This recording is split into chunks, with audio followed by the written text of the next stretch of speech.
Hello and welcome to another Sonic Lab. I know this is probably reaching many of you in difficult times and it's all a bit uncertain and everybody's freaking out a bit, but keep calm and watch synth reviews. That's what we're going to try and do, at least make synth reviews so you can watch them. And what I've got today is a quick look. This is more of a sort of overview because the review is going to take a bit more time. It only arrived yesterday, of the Soma Labs Pulsar-23, which is just like the Lyra 8, really sort of solidly constructed piece of Russian synthesis technology from the sort of slightly bonkers mind of Vlad Kreimer. Now, this is actually just come in. They've had the overwhelming, from Superbooth last year, there was an overwhelming amount of interest into it and they're struggling to keep up with demand. They've got lots of back orders. It's not a cheap thing, but what is it? I expect you're wondering. This is a kind of drum synthesizer / drum machine, but with a very different vibe to it. Those of you who've maybe followed some of Vlad's other work, the Lyra 8, which we also reviewed, very unique and interesting way, not really kind of adhering to many standards and just allowing you to interact with a sort of lovely thing. The Pulsar-23 is a little bit more kind of conventional in many ways, in that it has MIDI input, it has clocks, it has triggers, it has kind of ways of interfacing, CV as well, that mean that you've got the ability to kind of integrate it into perhaps a more contemporary workflow rather than just sort of play it once and hopefully something good will come out of it. There is an element of that as well, but what you effectively have are 4 individual voices. So these voices are a bass drum, this guy, a bass sound, which is this guy, because I've got this mapped from the keyboard. I'm playing it as going to the onboard effects. We've got kind of clap stroke snare. With each of these has very interesting kind of and unique controls. Then we've got a sort of hi-hat, which is this guy.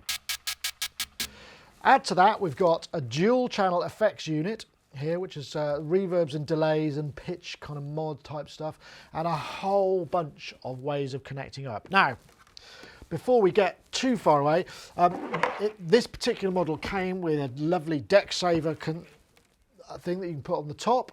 It also came with this rather fetching a bag, which is a zip-up bag, comes with a whole bunch of these crocodile clips, because that's how you patch this guy up. So let's have a look at that quickly. So there are all these kind of posts on here. Now, these posts allow you to take crocodile clips and clip them on and then route them to various places. So it's kind of a unique patching method, but a sort of interesting one. And there are a number of really clever and useful things going on here. Like I say, I'm not going to review the thing at the moment because I think it'll take me a bit longer. It only arrived yesterday and it's taken this long to get around it. What else has it got? Okay, so you've also got a looper, which is a looper for each voice on the synth. And it's a control voltage looper, which means it's completely unquantized, although you can quantize it. I'm not sure how that works exactly, but it is possible to quantize it.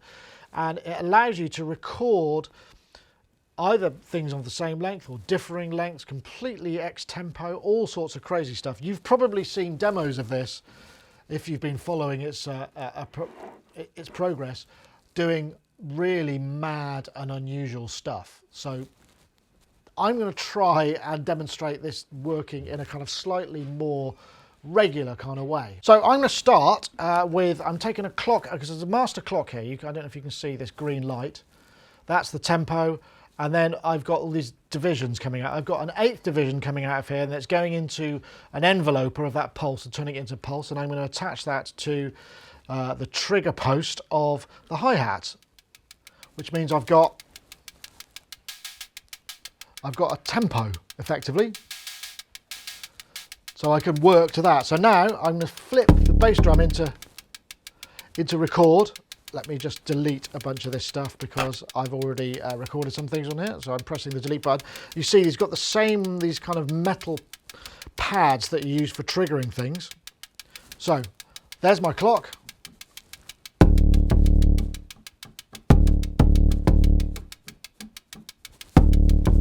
That's quite in time, actually.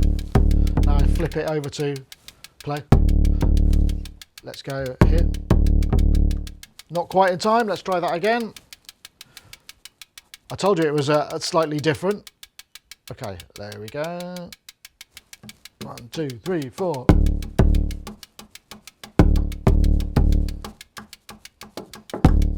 That's better.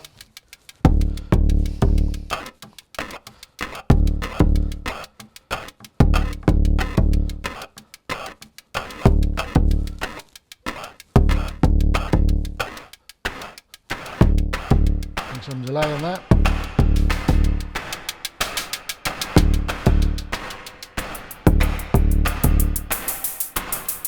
And now I can play the other voice I've got here.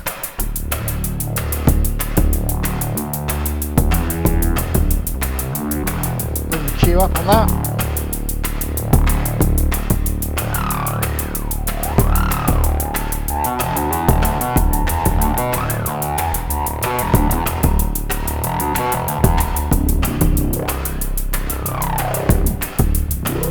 Let's try that distortion. Got a blend control just like the Lyra 8.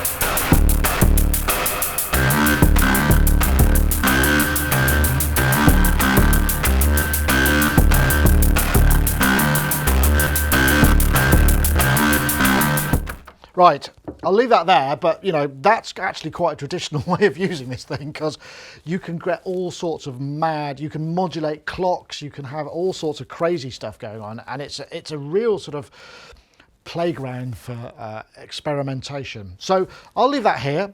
The full review will be coming. I'll have plenty of time to look at it, and we'll be releasing that in the not too distant future. In the meantime, stay safe, wash your hands, and stay tuned. We've got more stuff coming. We've got a bunch of stuff in for review, so there should be more reviews for you to watch if you've got nothing better to do. See you next time.